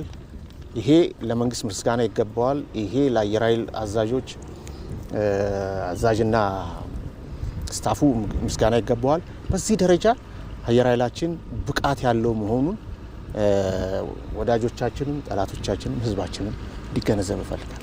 ጥሩ ያው እያጠቃለልንም ስለሆነ ነው ካለንም ሰዓት አንጻር ምናልባት እንግዲህ የአየር ኃይል ትልቅ ተልዕኮ ያለው ትልቅ ተቋም ስመገናና ነው። ለብዙ አመታትም ብዙ ስራዎችን የሰራ ነው። ቀጣይ መዳረሻዎችና ምን መደረግ አለበት የሚሆን ሀሳቦች እናንሳና ጠረጠር አድርገን እናጠቃለን። አዎ በቃ ተቋሙ ትላንትና ላይ አይደለም ያለው። ተቋሙ ትልቅ ቦታ ደርሷል። ግን እንደ 90 አመት እድሜ ባለጸጋ ደግሞ ሁሉንም ጨርሰናል አይደለም። ገና ብዙ መስራት የሚገባን ስራ እንዳለ ከፊታችን የሚጠብቀን ነገር እንዳለ እረዳለሁ። ነገር ግን አሁን ባለው ነባራዊ ሁኔታ ሰራዊታችን በዋናነት አንድን ግዳጅ መወጣት የሚያስችሉ መሰረታዊ ነገሮች ቅድም ጀነራል አንስቷል። የአስተሳሰብ ነጻነት አለው። ዛሬ የሆነ ብሔር ላይ ጥገኛ አይደለም ሰራዊቱ። ዛሬ የኢትዮጵያን ስም መጥራት ብቻ ሳይሆን ለኢትዮጵያ የሚሞት ወታደር መፍጠር ተችሏል። ይሄ ደግሞ በተግባርም ታይቷል። ስለዚህ እንደ ትላንትና ሁሉ ለሀገር የሚሞቱ ለሀገር መስዋዕት የሚሆኑ ለሀገር በቀይ ቀለም ታሪክ መጻፍ የሚችሉ ወጣቶችን፣ አብራሪዎችን፣ ቴክኒሻኖችን ማፍራት ችለናል። ይሄ አንዱ አቅማችን ነው። ሌላው ዘመኑ የዋጀውን ቴክኖሎጂን ታጥቀናል። ምናልባት ቅድም ተብሏል። የትራንስፖርቱን ሄሊኮፕተሩ ምናምን ትቼ በተለይ ከፍተኛ ወጪ የወጣባቸው የጦር አውሮፕላኖችን ታጥቀናል። ዘመናዊ የሰው አልባ አውሮፕላኖችን ተጠቅመናል። በጣም ዘመናዊ የአየር መከላከል ግንብተናል። እነዚህ አንድ ላይ ተጠረቃቅመው የማድረግ አቅማችንን ከትላንትናው የበለጠ ከፍ የሚያደርጉ የአገርን ብሔራዊ ጥቅም የሚነካ ማናቸውም ነገር ከመጣ በማናቸውም ሁኔታ ውስጥ ሆኖ 24/7 ግዳጅ መወጣት የሚያስችል አቅም ቁመና ይዘናል። ይሄ በሙሉ ልብ መናገር የሚችለው ነው። ስለዚህ ምንም ኢትዮጵያ እንደ ትላንትና ሁሉ ተከብራ ትኖራለች። ህዝቦቿ ተከብረው ይኖራሉ። ሁሌ ቀና እንዳል እንኖራለን። ኢትዮጵያም ታድጋለች። እድገቷን የሚፈታተን ማናቸውም ነገር ከመጣ ግን በማናቸውም ሁኔታ ውስጥ ሆኖ ግዳጅ መወጣት የሚያስችል ዋስትና የሚሆን ተቋም አለን የሚል ነገር ነው ለመጨመር የምፈልገው። መዳረሻችን ላልከው ራዕይ አለን። በፈረንጅ 2030 በኢትዮጵያ አቆጣጠር 2022 አፍሪካ ውስጥ ካሉ 3 ምርጥ አየር ኃይሎች አንዱ ለመሆን አስቀምጠናል። ራዕይ አለን። ከቻልንም አንደኛ ለመሆን እንሰራለን። ጉዟችንም አካሄዳችንም የሚያሳየው ያንን ነው። በፍጥነት ያደገ ከመሆኑ አንጻር ስለዚህ ቅድም ፍሬን ገዛኝ እንዳለው 90 አመት መነሻችን እንጂ መዳረሻችን አይደለም። መዳረሻችን በአፍሪካ ምርጥ ከሚባሉ አየር ኃይሎች ከሶስቱ አንዱ የመሆን ነው። ያንን ማሳካት ከቻል ቅድም እንደተባለው ከፍተኛ የሆነ የማድረግ አቅም ላይ እንደርሳለን ማለት ነው። አሁንም አይደለንም ማለት አይደለም። አሁንም ከፍተኛ የሆነ የማድረግ አቅም ላይ አለን። ብሔራዊ ጥቅማችንን የመከላከል ብቻ ሳይሆን መንግስት አለኝ የሚለው ብሔራዊ ጥቅም ካለ ያንን የማሳካት የማስተካከል ኃላፊነት እስከተሰጠን ድረስ በአጭር ጊዜ ውስጥ ማድረግ የሚችል አየር ኃይል ነው የሚል ነው ማስቀመጥ። መዳረሻችን ግን ያ ነው። ያም ብቻ አይደለም፣ እንቀጥላለን፣ ከፍም እያልን እንሄዳለን፣ ከዓለምም እንወዳደራለን። በጣም ጥሩ ውይይት ነው ያደረግነው። መቼም ስለ አየር ኃይል የ90 ዓመቱን አጠቃላይ ነገር እናንሳ ቢንል ጊዜ ይበቃን አይደለም። ግን በመሰረታዊነት ሂደቱን ትናንት ምን ነበረ፣ ዛሬ ምን ላይ ነው፣ ነገስ መዳረሻችን ምንድነው የሚሉ ዋና ዋና የሚባሉ ሀሳቦችን አንስተናል። እንግዲህ ብርጋዴር ጄኔራል ቸርነት መንገሻ የ4ኛው አየር ምድብ አዛዥ፣ እዚህም ኮሎኔል ገዛኸኝ ነጋሽ ምክትል አዛዥ ለአየር ኃይል አካዳሚ ናቸው። ከዛም በተጨማሪ ደግሞ ሁለቱም እንደዚሁ አብራሪዎች ናቸው። በጀግንነትም እንደዚሁ የራሳቸውን ታሪክ የጻፉ ሲኒየር ፓይሎቶቻችን ናቸው። ለነበረን ቆይታ ግን በጣም ነው አመሰግናለሁ። እኔም አመሰግናለሁ። በጣም እናመሰግናለን። ተመልካቾቻችን የዛሬው ዳጉ ከዚህ ከኢፌዴሪ አየር ኃይል ግቢ ሆነን ነው ለእናንተ ስናደርስ የነበረው። በዋነኝነትም የ90ኛ ዓመቱን ምክንያት በማድረግ አጠቃላይ የተቋማዊ ለውጡ ምን ይመስላል የሚሉ ሀሳቦችን ስናነሳ አብረን ቆይታ አድርገናል። እኔ ተመስገን እንዳልና እዚህም ደግሞ ካሉት ማለት ነው የካሜራ ባለሙያዎች እንደዚሁም አጠቃላይ ባለሙያዎቻችን ጋር ሆነን አብረን ቆይታ አድርገናል። ሰላም።